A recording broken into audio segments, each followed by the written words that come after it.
Good morning, everybody. I hope you're having a great day. I want to talk about problem solution. So one of the biggest things that we can have as a challenge in writing an academic paper is making sure that we're framing our issue as an opportunity that we can solve. And that really is what a problem is. It's an opportunity for a solution. So let's go ahead and look at that. I'm going to shared screen. Give me a shot here. Here we go. I want to start with Joe Williams' model for a problem solution text. Now, Joe Williams was a professor at University of Chicago, and what he saw among sophomore level writers in undergraduate program at University of Chicago was that a lot of them would come up with good ideas, but there were two issues. One was narrowing, and the other was narrowing to a point of argument. Let me explain that a little bit. So the first thing he discovered is that oftentimes people would not share enough data to establish a problem. So let's look at this. First of all, an issue. On my way back to work the first day of job, I get a flat tire, no spare, empty road, no one to help. Is that a problem? Most of us would say, heck yeah. But he would say, no, academically not enough. And here's why. If we add a little bit more ante, we suddenly see, okay, now I get the consequence. So if I'm late, my boss fires me, he's rich, I owe money. Do I have a problem? Yes. I've got enough context, right? I've got enough explanation to establish that there's a consequence. There's a cost to having that flat tire. So you'll get the game here a few examples in. Another example, at the Greasy Spoon Diner I walked to, watching the TV, I saw my lottery number picked. I won $1 million. I only have to get on to TV to pick up the check. And do I have a solution to my problem? Sounds like a great solution, right? But we don't have enough context even for the solution. We don't have a solution until we know for sure that we can get access to that TV and there's not some other extenuating circumstance. The joke in this one that Joe Williams explains that I don't have listed is just the idea that if a mob is gonna, you owe a mob the $1 million, it doesn't matter, right? So solutions don't even matter. But here's the rough heuristic or rough means to identify whether or not you've established your problem enough. A rough means to identify the conditions or costs is to insert the question, so what, between sentences in our introduction where we think we state a condition and the sentences where we think we state a cost. If we don't feel compelled to say yes or to say I've explained so what well enough, then we can't say, oh, I get it, I see. We haven't identified the costs and conditions enough. So let's keep going. Let's look at the hole in the ozone is widening. So what? I might get cancer. I get it. Okay, thank you. I have a flat tire. So what? I won't get married. That's a problem. Didn't make it to the marriage ceremony. Won $1 million. So what? When I pick up the check, the mob will break my legs. Oh, not so much a solution. I have a disease called erythema. So what? I will die. So just getting a little bit more macabre as we go here. I don't know how many stars are in the sky. So what? Until I know I can't calculate total mass of the universe. Not really a problem to me as an audience, so I got to keep going. So what? It will help advance knowledge so we can further explore space. So what? Spin-offs from space are $1 billion industry. Now I've got a solution. Now I realize that's a problem worthy, right? The trick is to identify the costs to the satisfaction of your audience.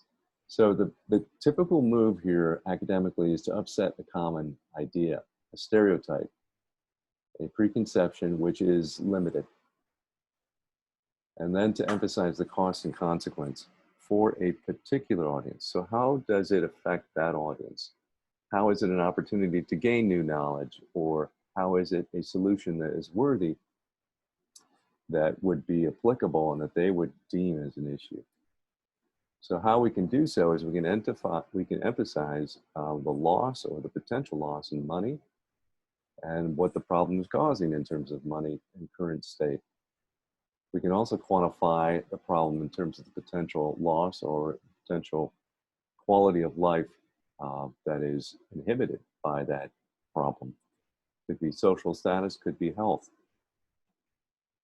And the others that I will briefly list verbally. So you've got money, you've got health, you've got social status, and you also have time. If it's a loss of time or labor, we might have an issue as well. Money, social status, health, time, and labor. So what we want to do then, usually in this particular type of essay, is not only establish that problem, but then hammer out at least 2 solutions that we then walk through and show which one is more feasible. So let's look at the outline moves of the introduction. And if there's one slide that I probably would take a photo of or just stop the video and say, hey, let's check it out, it would be this one. State the belief your solution challenges. Many people believe. It's common perception that, although blank, blank, blank, nonetheless. Specify the conflict. There seems to be a gap. There's a problem. You're bringing up a sense of awareness to a common perception. Explicate the significant cost. Excuse me. Explain the so what. Emphasize as a consequence. What is the issue at stake? What is the problem or what needs to be tackled? State the solution. Therefore, we need to do X, Y, Z. I'm going to go over that one more time. So we're stating the belief that we need a challenge. We need to say there's a gap. We need to say we're going to pay, or there's a consequence or cost.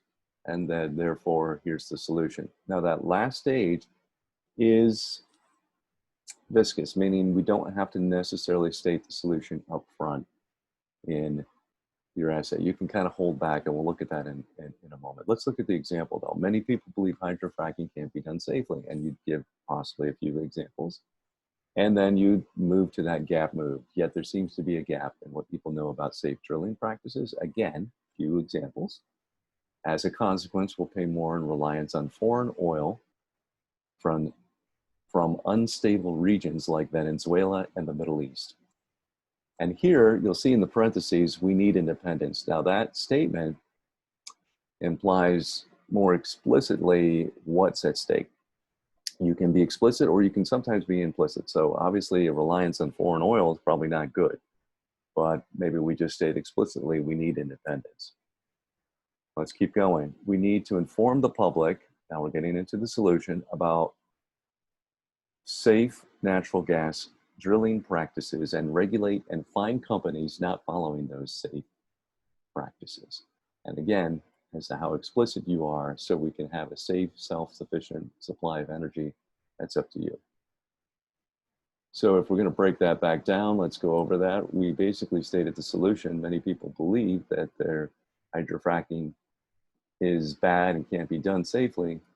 And we challenge it by saying, well, yes, it can be. Safe drilling practices can be done, but we have to watch out. So there's a double problem here, you know, in that we have bad practices or people believing hydrofracking is bad. And yet there's a gap, and here's the problem. The gap also implies that we have to buy a lot of oil from foreign countries that are unstable. All right, so we have to keep going to that so what. Sometimes the so what is a couple things. It's Venezuela. It's also, we all want health. We all want safety. We all want inexpensive gas and access to gas for our cars. So how explicit we are with all those points of cost is up to us, but it depends on the topic. Also depends on how well informed your audience is, your specific audience is on the problem. Therefore, right, the solution. Okay, for the entire text, you can walk this through too. So you could start with paragraphs, not just one paragraph, but paragraphs showing that people have the wrong impression. They don't recognize what it's a cost to time, health, status, labor, money, any of those issues that people would normally deem as something they don't want to lose. But sometimes when you're doing an academic essay, it's more of a lack of knowledge. It's a lack of knowledge in a specific area which could help fellow scholars delve into that issue more deeply. So you don't necessarily need paragraphs, but sometimes it's great to establish it. Again, the ozone layer It's causing cancer. Where's it causing cancer? Oh, certain spots where there's a high amount of reflection of light, say in cities. New York City, we get that specific, right? But it's up to us, and it's up to us as to how many anecdotes we want to share. All right, then you follow up with paragraphs of how that particular issue can be positive, stressing a solution, showing it's cost effective. You share caveats where you look at the opposing view.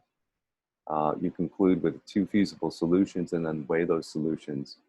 So maybe the case would be better solution, often better education, right? We just need to get more knowledge. And then you would rank your solutions. Which one comes first, second, third, why one solution is stronger than the other, why one solution should be pursued instead of the other sometimes. So ranking and or a decision, a decree as to which one's the solution. All right, obviously always explain yourself, especially at the end, explaining the problem now solved, explaining which solution is most imminent, most important. Now, I do want to note a couple alternatives as we go out. Other ways of increasing a problem without as much structure would be to write a problem solution paragraph of questions that simply probe implicitly that there's an issue here, like almost a common sense poke, like each question being slightly rhetorical, implying this is a problem, right? We need to get to, and not explicitly stating the solution in the introduction is a good idea sometimes. Posit questions that emphasize the cost, again, that beg development and verification. This one kind of goes along with the first point, overall point here that I'm making, just in a little bit more clear, defined terms.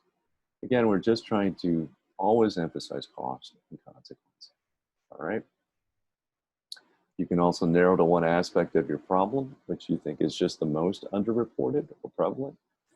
So people pretty much know the problems, but they don't know this one aspect. And so you're going to go ahead and narrow it a little bit more. You can discuss how it's been taken up.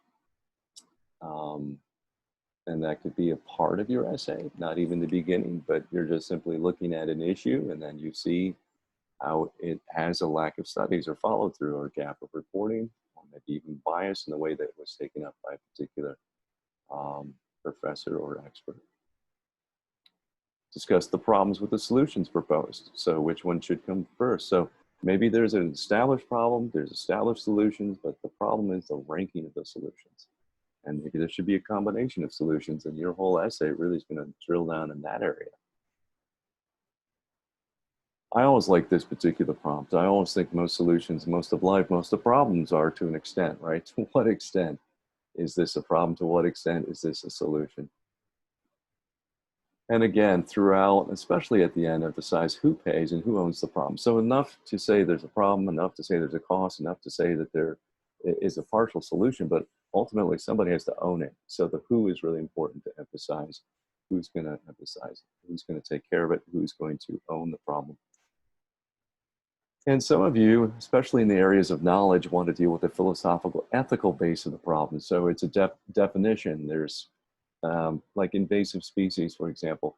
What does the word invasive ultimately mean when we as Westerners in North America are technically invasive? At what point do we not become invasive? That can be an ethical discussion. All right, consequences, again, might be more emphasized just periodically in the essay. Cost, again, in health, time, money, labor, status. All right, cool. Appreciate, let me see if I can get out of this easily. Sometimes it does not let me do so. Let me go up here. There we go. All right. Let me know if you have any questions. Hit me up by email or comment. Take care.